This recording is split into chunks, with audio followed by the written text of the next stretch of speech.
Hello aspirants, இன்றைக்கி நான் GS2 mains UPSC book list தான் நான் உங்களுக்கு ஷேர் பண்ணுறேன். இந்த வீடியோவை ஸ்கிப் பண்ணாமல் ஃபுல்லாக பாருங்கள். நான் டீட்டெயில்டாக எல்லாத்தையும் எக்ஸ்பிளைன் பண்ணியிருப்பேன். ஃபர்ஸ்ட்டு GS2வில் இருக்க சிலபஸ் வந்து constitution, polity, governance, social justice and international relation. So polity, கான்ஸ்டியூஷனுக்கு நீங்கள் எங்கேருந்து ஸ்டார்ட் பண்ணலான்னா NCERTலேருந்து ஸ்டார்ட் பண்ணலாம். Indian constitution at work. இது ஒரு நல்ல புக் ஃபார் ஃபிலிம்ஸாக இருந்தாலும் சரி, மெயின்ஸாக இருந்தாலும் சரி, இந்த புக்லேருந்து நீங்கள் ஸ்டார்ட் பண்ணுங்கள். இதில் இருக்கிற புக் பேக் கொஷின்ஸ் வந்து சால்வ் பண்ணி பாருங்கள். மெயின்ஸ் ஆன்சர் ரைட்டிங் உங்களுக்கு யூஸ்ஃபுல்லாக இருக்கும். ஃபிலிம்ஸ்க்கும் சரி, மெயின்ஸ்க்கும் சரி, இந்த புக் ஒரு நல்ல புக். நிறைய கீ ஃபேக்ட்ஸ்லாம் இருக்கும், அதெல்லாம் மறக்காமல் படிங்க. நெக்ஸ்ட் வந்து பொலிட்டிக்கல் தியரி, கிளாஸ் 11th இருக்க புக்கு. ஸோ இந்த புக்கில் பார்த்தீங்கன்னா ஃப்ரீடம், ஈக்குவாலிட்டி, இந்த டாப்பிக்கோட மீனிங் கொடுத்துருப்பாங்க. இந்த பேசிக்கும் நீங்கள் தெரிஞ்சுக்கணும். இது மெயின்ஸ்க்கும் ரொம்ப யூஸ்ஃபுல்லாக இருக்கும். இந்த புக்கை நீங்கள் ஸ்கிப் பண்ணிடாதீங்க. ஸோ ஸ்டாண்டர்ட் புக்ஸ்ன்னு பார்த்தோன்னா பாலிட்டி சிம்பிளிஃபைடு, இன்னும் லக்ஷ்மிகாந்த். நான் அந்த அகாடமியில் ஜாயின் பண்ணுறதுக்கு முன்னாடியே லக்ஷ்மிகாந்த் நான் முக்கால்வாசி முடிச்சிட்டேன். அதனால் என்கிட்ட 2 புக் இருக்குது. நீங்கள் ஏதாவது ஒன்று சூஸ் பண்ணிக்கோங்க. ஸோ பாலிட்டி சிம்பிளிஃபைடில் அடிஷ்னலான மெரிட்ஸ் என்னென்னா, ஒரு சாப்டர் முடிஞ்சதுக்கப்புறம் அது ரிலேட்டடான mains question, previous year mains question வந்து டிஸ்கஸ் பண்ணியிருப்பாங்க. எப்படி ஆன்சரை எழுதணும், மாடல் ஆன்சரும் கொடுத்துருப்பாங்க. செகண்ட் வந்து லேண்ட்மார்க் ஜட்ஜ்மெண்ட், ஒரு லேண்ட்மார்க் ஜட்ஜ்மெண்ட்டும் டீட்டெயில்டாக அதில் டிஸ்கஸ் பண்ணியிருப்பாங்க. தேர்ட் வந்து பார்த்தீங்கன்னா 2 சாப்டர் வந்து லக்ஷ்மிகாந்தில் கிடையாது, for governance and civil service in democracy. So இந்த 2 சாப்டரும் பார்த்தீங்கன்னா கவர்னன்ஸ்க்கு யூஸ் ஆகும். நிறைய டாப்பர் என்ன சொல்லுவாங்கன்னா டிடி பாசு புக் படிக்கணும்பாங்க. எனக்கு அந்த புக் படிக்கிறப்ப ஓவர்லேப் ஆகிற மாதிரி இருந்துச்சு. ஸோ அந்த புக் நான் வாங்கலை.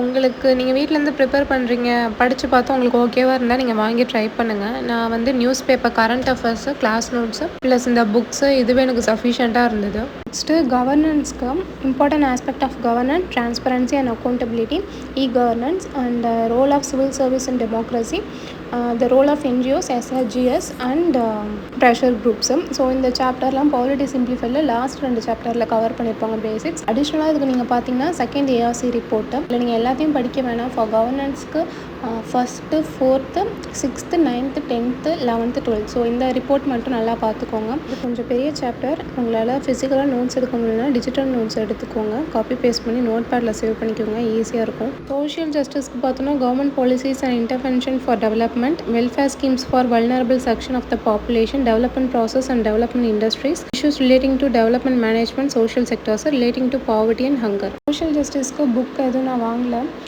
ஹேண்ட் ரிட்டன் நோட்ஸே எனக்கு சஃபிஷியண்ட்டாக இருந்தது. ப்ளஸ் அகாடமிலேருந்து நோட்ஸும் கொடுத்தாங்க. ரிசோர்ஸஸ் ஆன்லைன்லேயும் நிறையா இருக்குது. ஃபார் எக்ஸாம்பிள், இப்போ நீங்கள் நோட்ஸ் எடுக்கிறீங்கன்னா சிலபஸில் என்னென்ன வேர்ட் கொடுத்துருக்காங்களோ அது ரிலேட்டடாக இருங்க. Merits, demerits and way forward, current அஃபேர்ஸோட லிங்க் பண்ணிக்கோங்க.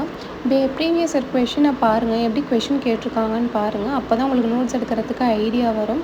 ஸோ இதுவே சோஷியல் ஜஸ்டிஸ்க்கு போதும். ஸோ ஐஆருக்கு வந்து India neighbourhood relation, bilateral global grouping agreements, effect of policy and politics, international agencies and institutions.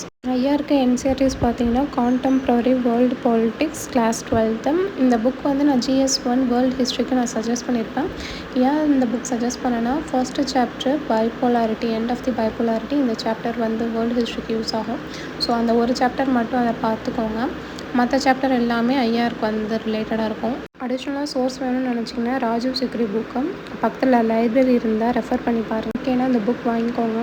மற்றபடி நான் எல்லாமே ஹேண்ட் ரிட்டன் நோட்ஸ் தான் அகாடமியில் கொடுத்ததே எனக்கு சஃபிஷியண்ட்டாக இருந்தது. ப்ளஸ் கரண்ட் அஃபேர்ஸும் ஓனாக நோட்ஸ் எடுங்க. For governance, social justice and IR, இதுக்கு ஃபுல்லாகவே ஹேண்ட் ரிட்டன் நோட்ஸ் தான். ஏன்னா புக்கில் பார்த்தீங்கன்னா ஓவராக இன்ஃபர்மேஷன் கொடுத்துருப்பாங்க. ஸோ அதனால தான் கரண்ட் அஃபேர்ஸ் ரொம்பவே இம்பார்ட்டன்ட். GS2க்கு கரண்ட் அஃபேர்ஸ் ரொம்பவே இம்பார்ட்டன்ட். நீங்கள் டே டு டே வந்து நியூஸ் பேப்பர் வந்து ஃபாலோ பண்ணுறீங்கன்னா நோ ப்ராப்ளம்.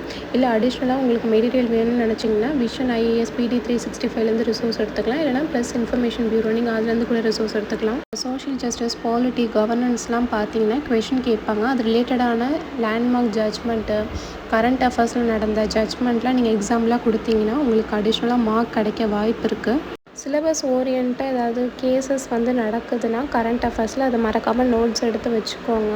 மெயின்ஸ் ஆன்சர் ரைட்டிங்க்கு அது யூஸ் ஆகும். நெக்ஸ்ட் வந்து எடிட்டோரியல் பேஜ்னால் நிறையா பர்ஸ்பெக்டிவில் அவங்க வந்து கொடுத்துருப்பாங்க. அதை படித்து பாருங்கள். உண்மையிலே இது எக்ஸாம் பாயிண்ட் ஆஃப் வியூக்கு யூஸ் ஆகும். GS மெயின்ஸ் புக் லிஸ்ட் நீங்கள் பார்க்கலன்னா மறக்காமல் என் வீடியோவில் போய் பாருங்கள். ஃபர்ஸ்ட் டைம் என் வீடியோ பார்க்குறீங்கன்னா மறக்காமல் சப்ஸ்கிரைப் பண்ணிக்கோங்க. தேங்க்யூ.